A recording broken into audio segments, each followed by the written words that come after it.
Hello friends. मग आता आजचा lecture exercise first and second combine problem from CBSE as well as state board. तर मित्रांनो, कालचे problem तुम्ही सोडवलेले असाल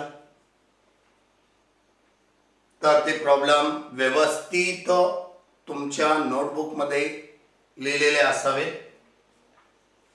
आणि रेग्युलरली त्याची प्रॅक्टिस करत असताना तुम्हाला ह्या लेक्चर्समधून प्रत्येक लेक्चर्समधून पुन्हा पुन्हा पॉज करून बघता येईल ते प्रत्येक स्टेपचं कशा पद्धतीनं इव्हॅल्युएशन होतं, कसं ते तयार होतं. आता आपल्याला आजच्या लेक्चरमध्ये हे क्वेश्चन साधे साधे क्वेश्चन आहेत. बघूया आपण. Check whether the vectors this one means 2i plus 2j plus 3k, this one means minus 3i plus 3j plus 2k, and third one vector that is 3i plus 4k forms a triangle or not. हे triangle तयार करू शकतात का? ये तीन vector का use करके हम ट्रायंगल फॉर्म कर सकते हैं या नहीं, इसके लिए ये टेस्ट है बच्चों. दिए वाले वेक्टर्स को हम लेट पहले कंसीडर करेंगे. Let A bar is equal to 2i plus 2j plus 3k, B bar is equal to minus 3i plus 3j plus 2k. जब भी आप ij के लिखेंगे उसके हेड पे क्या लिखना मस्ट भी है. And C bar is equal to 3i plus 4k. Finish. J absent है सी में. जब हम थ्री वेक्टर्स ट्रायंगल फॉर्म कर सकते या नहीं कर सकते, कब और कैसे बोल सकते, इसके लिए एक कंडीशन है. इफ हम कंडीशन यहां पे लिख के दे रहे हैं आपके लिए, आपको भी लिखना है एग्जाम में. A bar plus B bar plus C bar is equal to 0. दिए वाले तीन के तीन वेक्टर की सम एडिशन हम जब 0 ला सकेंगे, ह्या तिघांची व्हॅल्यू जर 0 आली मित्रांनो, तर नक्कीच ते ट्रायंगल शो करते. ट्रायंगल शो करते, अदरवाइज नाही. म्हणून 2i plus 2j plus 3k minus 3i plus 3j plus 2k plus 3i plus 4k काय येते बघू आपण. चला. 2i minus 3i that is minus 1i minus 1i plus 3i that is 2i. कळलं. Addition तर आहे 2j 3j 5j 5j no one any other j that is 5 times of j. 3k plus 2k 5k plus 4k that is 9k which is not equal to 0. इसकी value 0 मिल गई क्या? नहीं मिली. याचा answer आपण 0 नाही काढू शकलो. म्हणून काय म्हणता येईल, here a plus b plus c is not equal to 0. इसीलिए हम क्या बोल सकते, ये दिए वाले वेक्टर ट्रायंगल फॉर्म नहीं कर सकते. आई बात समझ में. खाली एक कंडीशन मस्ट भी है आपके लिए. बस खत्म. दिए वाले तीन वेक्टर की सम करने के बाद, एडिशन करने के बाद जब आंसर 0 मिलता, तब दिए वाले तीन वेक्टर के जरिए हम ट्रायंगल फॉर्म कर सकते हैं. दिलेल्या तीन वेक्टरची सम म्हणजेच एडिशन केल्यानंतर जेव्हा आपल्याला 0 मिळतं, तेव्हा आपण असं डिसाइड करू शकतो की ते तीन वेक्टर ट्रायंगल फॉर्म करू शकतात. म्हणून इथं आन्सर काय देता येईल आपल्याला, the given question explained as the three vectors does not represent the triangle, does not represent the triangle. खत्म, आंसर खत्म हो गया. चलो मिटा देंगे. मिटाने के बाद अपने को स्पेस मिलेगा. नेक्स्ट वन क्वेश्चन लेना चाहिए अपने को. अभी देखो, पहले देख लो, कुछ डाउट नहीं है, कुछ हार्ड नहीं है, कुछ कॉम्प्लिकेशंस नहीं है. जब भी कॉम्प्लिकेशन का क्वेश्चन आएगा वहां पे हम स्पीड लो कर देंगे. क्वेश्चन नंबर आज का सेकंड और एक्सरसाइज में से मिक्स्ड है. कहां पे? तो एक्सरसाइज 1 में या 2 में सीबीएसई में देखने के लिए मिलेगा. अब देखो, ये ट्रायंगल दिए वाला है, ए की वैल्यू दिए वाली है. इसमें दो क्वेश्चन है यार. माय डियर फ्रेंड्स, एक क्वेश्चन पहले रीड करो, नोटबुक में राइट करके लो. पहले from figure express C bar and D bar. C bar and D bar, C bar को और डी बार को एक्सप्रेस करना है, निकालना है, फाइंड आउट करना है in terms of A and B. उसका आंसर कहीं में होना चाहिए, ए बार और बी बार में होना चाहिए. Find the vector of the direction. यहां से आगे वाला क्वेश्चन अलग है. बात आई समझ में? पहले क्वेश्चन का क्वेश्चन आंसर फाइंड आउट करेंगे. From figure express C bar and D bar. C bar और डी बार एक्सप्रेस करने का है. एक ट्रायंगल दिख रहा है ना, ट्रायंगल आपको. ओके, ये ट्रायंगल जो दिए वाला है, इसमें से पी एस क्यू, एक ही ट्रायंगल हम यूज करेंगे in triangle P S Q by triangle law of vector addition. आपको नोन है triangle law of vector addition. क्या होता? ये हेड वाली डायरेक्शन है, ये टेल वाली. सीरीज में जो दो डायरेक्शन है उनकी सम करेंगे. बोले तो सी bar plus D bar, C bar plus D बार है ना, इज इक्वल टू क्या होता? P Q bar. P Q bar, P Q bar की जगह हम डायरेक्टली क्या लिख सकेंगे? ए बार. खत्म. डी बार की वैल्यू क्या है? यहां पे निगेटिव है, क्योंकि डायरेक्शन कैसी दी वाली है? एस से एक डायरेक्टेड टुवर्ड्स क्यू की तरफ हो रहा और एस से दूसरा आर की तरफ हो रहा. ये दो के दो इक्वल है, मगर अपोजिट डायरेक्शन होने की वजह से ये माइनस डी बार है, वो प्लस डी बार है, इसलिए हम माइनस डी बार लेंगे यहां पे. ओके, और डी की वैल्यू और सी की वैल्यू निकालने के लिए यहां से हमारे को कुछ भी नहीं मिल सकता.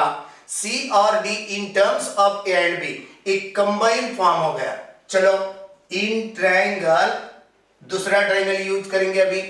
पी एस आर, उधर वाला triangle P S R by triangle law of vector addition.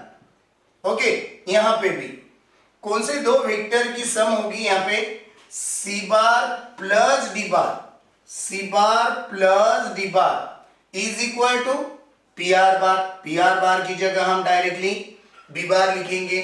चलो, ए हो गया equation number 2. Equation 1 and 2 when we may solving first and second, c bar minus d bar is equal to a bar first one, c bar plus d bar is equal to p bar second one. Adding करने के बाद D बार plus में minus में reject हो जाता. 2c bar is equal to a bar plus b bar. Are you agree with me? C bar is equal to this one multiplied to transfer to other side. 1/2 times of a bar plus 1/2 times of b bar is our C bar's value. Now, how to evaluate the value of D bar? This one value C bar. When we will put equation number 1 or the 2, we may got. अब मिला सकते हैं अभी. Put value of C bar in equation 1. चलो ये question का हम इतना पार्ट मिटा देंगे. अभी आ रही बात समझ में? अभी ये इक्वेशन 1 में पुट करेंगे. 1 इक्वेशन क्या है यहां पे देखो, C की value 1/2 A bar plus 1/2 B bar minus D bar is equal to A bar. Okay, what do we want to find out from this one equation? Only D bar. D bar की value निकालना है. ये A bar इधर बाजू लाएंगे, बोले तो left side, D bar को उधर फेंक देंगे. क्या होगा यहां पे 1/2 A bar plus 1/2 B bar minus A bar is equal to D bar.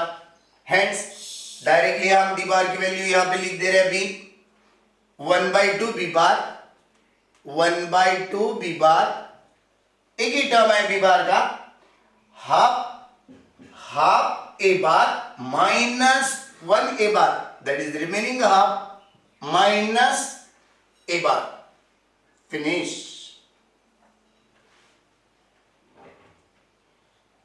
इसका कैलकुलेशन करते समय बहुत सारे बच्चे कंफ्यूज रहेंगे. फ्रैक्शन की एडिशन सब्ट्रैक्शन, जहां पे भी डाउट है वो डाउट आप कमेंट्स में दे सकते. चलो अब नेक्स्ट वन क्वेश्चन क्या दिए वाला है, find the vector of direction of A bar. Direction कौन सा है? ए बार का लेने का है. बोले तो इसका मीनिंग क्या हो रहा, एक क्या निकालना है, डायरेक्शन है तो क्या बोल रहे हैं हम, ए बार के डायरेक्शन के जरिए हमारे को ऐसा एक वेक्टर चाहिए कि जिसका मैग्नीट्यूड 7 आ सके. क्या बता रहे हैं हम, वही मीनिंग आपको समझ में आनी चाहिए. इसीलिए हम क्या करेंगे, यहां पे ए का डायरेक्शन यूज करके वह वेक्टर चॉइस करना चाहते हैं, वह वेक्टर निकालना चाहते हैं. काय बोलतोय बघा, दिलेलं वेक्टर ए बार आहे त्याच्या डायरेक्शनचा यूज करायचा आहे. म्हणजे याचं युनिट वेक्टर काढावं लागेल आणि त्याला मल्टीप्लाइड मॅग्निट्यूड करावं लागेल, तर तो वेक्टर निघेल. काय बोललो, हा पॉइंट कसा है, जो दिए वाला वेक्टर है डायरेक्शन लो बोल रहे हैं यहां पे, ए बार इज इक्वल टू आई क्या माइनस 2j क्या, इसका डायरेक्शन लेना चाहिए हमें. अब ये डायरेक्शन यूज करके वह वेक्टर निकालना है, कौन सा, जिसका मैग्नीट्यूड 7 है. इसका meaning required vector A bar divided by its magnitude. It means that the unit vector about the directed. Are you agree with me?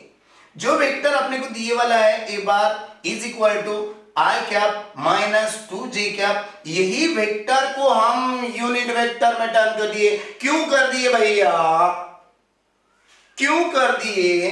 यही बात है, इसका डायरेक्शन यूज करके जिसका मैग्नीट्यूड 7 आता है वह वेक्टर निकालना है. इसीलिए इनटू मैग्नीट्यूड, खत्म. चलो फार्मूला लिख दिए हम, समझ में आ रही है बात? फिर से बताता, थोड़ा कंफ्यूज पॉइंट है. जिस वेक्टर के डायरेक्शन के जरिए हमारे को next one vector required vector चाहिए, वही वेक्टर का पहले यूनिट बनाओ. क्या बनाओ, यूनिट वेक्टर बनाओ, और वही वेक्टर निकालने के लिए उसका मैग्नीट्यूड मल्टीप्लाइड में लो, उसका आंसर निकल जाएगा.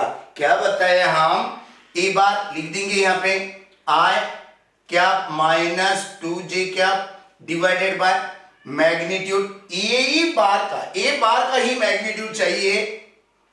अंडर रूट आई का कोएफिशिएंट 1 है, 1 का स्क्वायर 1, जे का कोएफिशिएंट 2 है, 2 का स्क्वायर 4 इनटू कैसे मल्टीप्लाइड करेंगे हमें 7 यूनिट से। 7 is the magnitude of the required vector, so that's why फिर क्या होता अभी last one step is that 7 multiplied to the numerator vector part, that is 7i minus 14j divided by root 5।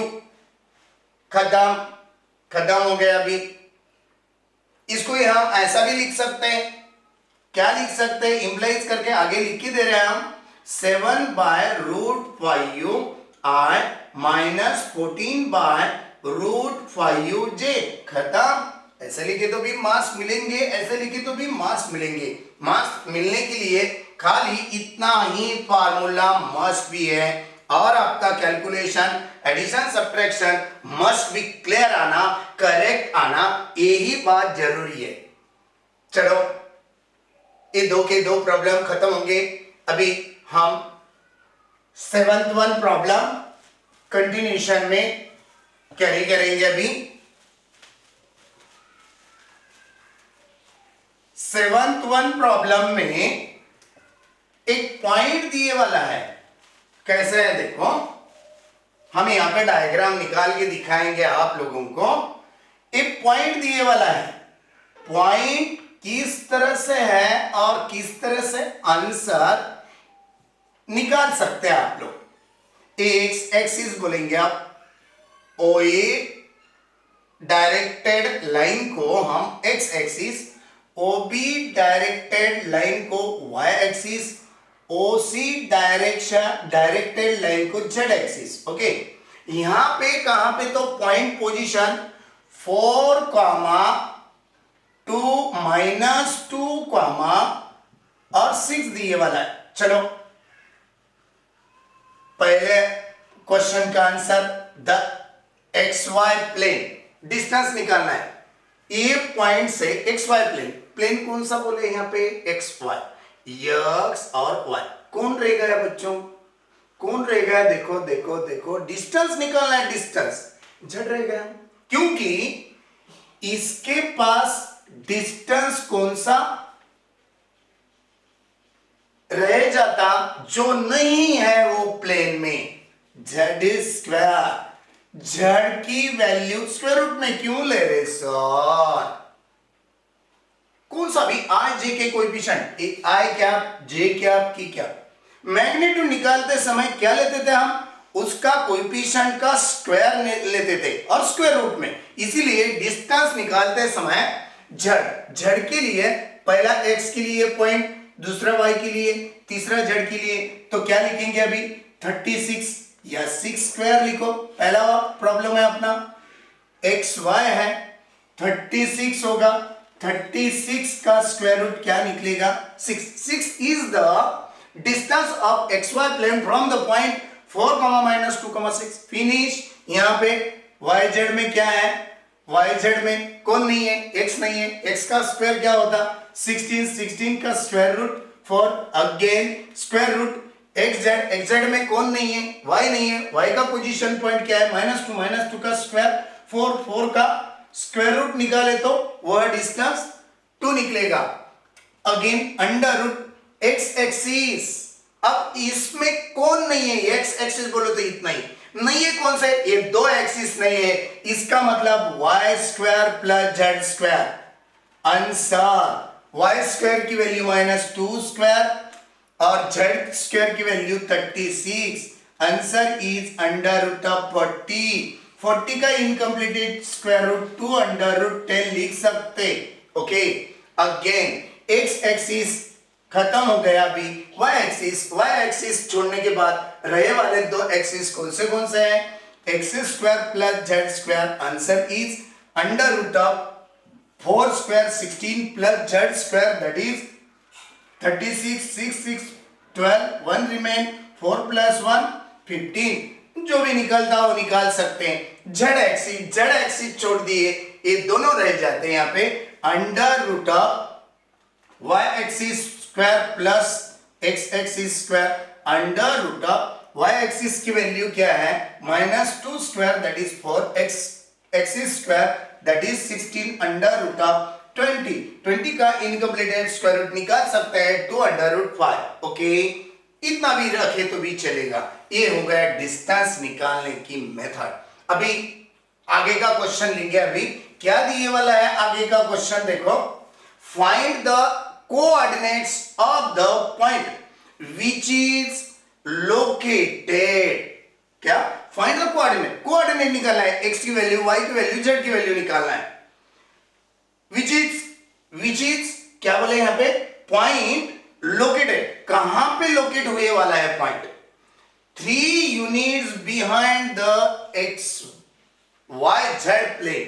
देखो यहां पे भी यही है, x axis, y axis, z axis, 3 axis are perpendicular to each other, x y और z। पहली condition क्या दी पहले वाले क्वेश्चन के लिए, देखो अभी 3 units behind the y z plane, y और z, इसके बिहाइंड में बोले तो क्या होता, x का रहे वाला नेगेटिव डायरेक्शन हो गया, डॉट डॉट से दिखाया बोले तो 3 units, how many units has given, 3 units behind the y axis, sorry y z plane, y z plane के बिहाइंड में ये अपोजिट हो गया, y z प्लेन की ये साइड अपोजिट हो गई, y z प्लेन के ये सामने वाली साइड हो गई, और ये पीछे वाली बिहाइंड वाली बोले तो निगेटिव, मगर कितना डिस्टेंस दिए वाला है 3 यूनिट्स, ये निगेटिव डायरेक्शन में जाता, इसीलिए हम इसकी value x is equal to -3 निकाल सकते हैं। -3 क्यों निकाले, +3 क्यों नहीं निकाले, ये आगे वाली side, front side, opposite side दे सकते थे, यहां पे बिहाइंड दिए वाला है, y z प्लेन के बिहाइंड में जाने वाली बोले तो पीछे जाने वाली, इसलिए x is equal to -3। Again second one क्या दिए, कॉमा देखें, 4 units to the right to the x और z के राइट को कौन सी वैल्यू आ रही, पॉजिटिव आ रही है यार, वो एक्सिस की, एक दोनों तीन चार, क्या हो रहा है यहाँ पे 4 यूनिट्स, बोले तो y is equal to, y axis है ना, 4 यूनिट्स। दूसरा क्वेश्चन, और तीसरा क्या बता रहा है यहाँ पे, and 5 units above the xy के अबव में 5 यूनिट्स बोल रहे, कौन सा एक्सिस आ रहा, z इज इक्वल टू 5, किसी को भी समझ में आ जाता, हर एक बच्चों को मैं एक्शन जो कर रहा वो एक्शन समझ में आनी चाहिए। आपको समझ में आ रहा है अभी, जो भी नहीं आएगा वो कमेंट्स में बता दीजिएगा जरूर। चलो नेक्स्ट वन क्वेश्चन हम ओरल में लेंगे। अभी क्या है लिख लिए आप, ओके नाउ हम मिटा दे अभी, ओके। अब जो नेक्स्ट वन क्वेश्चन है, इसके नीचे का बी क्वेश्चन दिए वाला है, पहले क्वेश्चन लिख लो, हम रीड करेंगे, पहले क्वेश्चन लिख लो, पहले क्वेश्चन लिखो, B question, in the yz plane, in the yz plane, 1 unit to the right, 1 unit to the right, okay, or of the xz plane and 6 unit above the xy plane। जो देखो अभी वो जो बात दी वाली है वो कंबाइन करके यहां पे अलग अलग नहीं निकालना है, पॉइंट पोजीशन निकालना है, इन द yz प्लेन। देख लो पहले, हम और एक बार निकालेंगे। अभी एक 3D का पार्ट हो गया अपना, x एक्सिस, y एक्सिस और z एक्सिस, y और z in the yz plane, ये प्लेन हो गया, yz प्लेन ये हो गया, एक्शन से समझ में आ रही बात, ये yz प्लेन हो गया, 1 unit to the right, 1 unit, ये प्लेन है, 1 unit to the right, right बोले तो कौन सा एक्सिस आ रहा, वाई एक्सिस, इसलिए y इज इक्वल टू, एक मन में अलग अलग नहीं लिखना है, पहला क्वेश्चन अलग अलग था क्योंकि कॉमा दिए वाला था, यहाँ पे कॉमा कहां पे भी नहीं है, y की वैल्यू 1 हो गई। और कैसे निकाले हम 1, yz प्लेन के राइट में बोले तो y एक्सिस आ रहा, इसीलिए y is equal to 1 and 6 unit above the xy plane, xy plane के 6 यूनिट अबव बोले तो z इज इक्वल टू, क्या बता रहा है यहाँ पे क्वेश्चन, अरे यार x की वैल्यू, y की वैल्यू, z की वैल्यू देना है, x के लिए कुछ भी कंफर्म नहीं करे वाला, x के बारे में कहां पे भी कंफर्म नहीं है ये क्वेश्चन में, इसलिए 0 लिख देंगे, y की वैल्यू 1 आई, 1 लिखेंगे, z की वैल्यू 6 आई, 6 लिख देंगे and hence are finish this one questions answer, खत्म।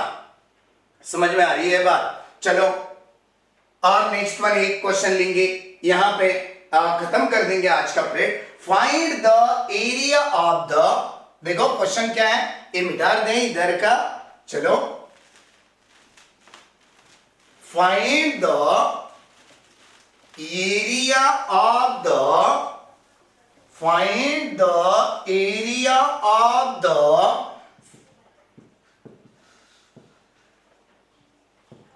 triangle, triangle whose vertices 110, 101 and 011, ऐसा दिए वाला क्वेश्चन है। क्या लिखेंगे अभी, देखो एक ट्रायंगल है, कुछ फिगर निकालने की जरूरत नहीं है, आपको समझाने के लिए हम फिगर ड्रॉ कर रहे हैं अभी। 101, 011, चलो ट्रायंगल देने के बाद उसके वर्टाइसेस देने के बाद वेक्टर के जरिए हम किस तरह से उसका एरिया फाइंड आउट कर सकते। दोस्तों ध्यान दीजिएगा, भी यहां से कौन से भी दो साइड्स वेक्टर फॉर्म में निकालना है, मैं कौन से निकालूंगा, ए बी बार और ए सी बार। आप ऐसा कर सकते, कैसा, बी सी बार बी ए बार निकाल सकते, आप ऐसा कर सकते, सी ए बार सी बी बार ऐसा निकाल सकते, ऐसा कुछ नहीं है। ये दोनों वेक्टर मिलने के बाद, फार्मूला मैं पहले ही बता देता, अभी पहले ही बता दिया, अभी बता रहा, अभी जो आपको कंफर्म करने वाला है वो याद रहना मस्ट भी है, और याद नहीं है तो आपको रिमेंबर होने के लिए मुझे तो यहां पे एक्सप्लेन करना पड़ेगा। Area of triangle, triangle A B C is equal to, कौन से भी ट्रायंगल के वर्टाइसेस देने के बाद वेक्टर फॉर्म में यही फॉर्मूला यूज होता, 1/2 इंटू 2 वेक्टर्स क्रॉस प्रोडक्ट। क्या बता दिया, 2 वेक्टर्स क्रॉस प्रोडक्ट इस मैग्नीट्यूड, मैग्नीट्यूड मॉडुलस में लिखे यार, याद रखो। चलो ए बी बार निकालेंगे, ए बी बार कैसे निकाल सकते हैं, बी बार माइनस ए बार, सेकंड माइनस फर्स्ट करके, बी में से ए को माइनस करना है, 1 - 1 दैट इज 0 है, 0 - 1 that is -j, 1 - 0 that is 1k। क्या देते जाओ, यहां पे इंडिकेट करना मस्ट भी है, ए सी बार सी बार माइनस ए बार, सी बार माइनस ए बार किस तरह से हम फॉर्म करेंगे, second minus first, A C bar 0 - 1 that is -i cap, again 1 - 1 that is 0 j cap, again 1 - 0 that is 1 k cap. दोनों वेक्टर मिल गए। अभी इसका क्रॉस प्रोडक्ट कैसे निकालते हैं, ए बी क्रॉस ए सी। जो बच्चों को मालूम नहीं है क्रॉस प्रोडक्ट, वह यहां पे ध्यान देना मस्ट बी है। देखो आईजे के डिटर्मिनेंट्स में लिए हम पहला रो, दूसरा रो एबी के आईजे के कोएफिशिएंट 0 -1 1, एसी के डायरेक्शन कोएफिशिएंट -1 0 1। इसका सॉल्यूशन डिटर्मिनेशन कैसे सॉल्व करते हैं? आई का डिटर्मिनेंट्स वैल्यू -1 -0 लिखने की जरूरत नहीं है। माइनस जे का डिटर्मिनेंट्स कॉलम रो रिमूव कर दिए, 1 into 0 0 0 minus minus plus 1। Okay, again के का डिटर्मिनेंट्स, के का डिटर्मिनेंट्स क्या होगा? 0 -1। आंसर क्या आएगा यहाँ पे? -1i माइनस जे और माइनस के। ये वेक्टर मिल गया हमें, इसका मैग्नीट्यूड होना। अब magnitude of A B cross A C, चलो अंडर रूट में मैग्नीट्यूड कैसे निकालते हैं? यहां पे आई का कोएफिशिएंट -1 का स्क्वायर, -1 आता नहीं, +1 याद रखो। माइनस जे का कोएफिशिएंट -1 का स्क्वायर 1, -1 का स्क्वायर अगेन 1, अंडर रूट में क्या आया फ्रेंड्स? √3। ये हो गया क्रॉस प्रोडक्ट। तो ये क्रॉस प्रोडक्ट से हम जो निकाले ए बी क्रॉस ए सी, इसकी वैल्यू यहां पे लिख देंगे 1/2 इंटू √3। बच्चों इसका प्रोडक्ट √3/2 ऐसा आता, अब भी ऐसा लिख दिए, रॉन्ग हो गया ये, क्योंकि एरिया जब जब बताएंगे पूछेंगे आपको क्वेश्चन सॉल्व करना पड़ेगा, तब वहां पे यूनिट देना मत भूलना। यूनिट क्या लिखेंगे? एरिया स्क्वायर यूनिट, ऐसा लिखते जा। यहाँ पे आज का न्यूमेरिकल्स का लेक्चर खत्म कर देंगे। एक कंबाइन है, जो भी प्रॉब्लम है वह प्रॉब्लम सीबीएसई के टेक्स्ट में कहाँ पे तो एक्सरसाइज फर्स्ट में या सेकंड में रह सकते, इसलिए ये कंबाइन लेक्चर बोल के लेना पड़ेगा। एक एक करके अपने को लेना चाहिए, इसलिए एक तो टाइम भी ज्यादा नहीं होना। इसके आगे की प्रॉब्लम्स नेक्स्ट वन लेक्चर में, कल से ऑब्जेक्टिव चालू होने जा रहा है। अभी एक लेक्चर थ्योरी का, एक लेक्चर ऑब्जेक्टिव का मस्ट भी है। वह ऑब्जेक्टिव के लेक्चर में हम पीएसएल स्टार्ट करने जा रहे हैं। धड़ाके बाद ऑब्जेक्टिव के लेक्चर के लिए सभी बच्चों का जो भी स्टडी आवर्स बढ़ाना पड़ेगा। यहाँ पे आपको थ्योरी के लिए जो भी है वो बेस हो गया, उसका यूज करके हम आगे ऑब्जेक्टिव में एंट्री करना चाहते हैं। अभी हर एक बच्चों का जेईई मेंस का पेपर अच्छे से सॉल्व होने के लिए मस्ट भी है, आप टाइम बढ़ाओ, स्टडी बढ़ाओ। मेरे लेक्चर को, ऑब्जेक्टिव लेक्चर को और थ्योरी लेक्चर के लिए टाइम ज्यादा स्पेंड करना चाहिए, व्यू करना चाहिए, देखना चाहिए। तो बार बार देखने के बाद पूरी बातें आपके ध्यान में आ सकते हैं, आपको अच्छे मार्क्स मिल सकते हैं।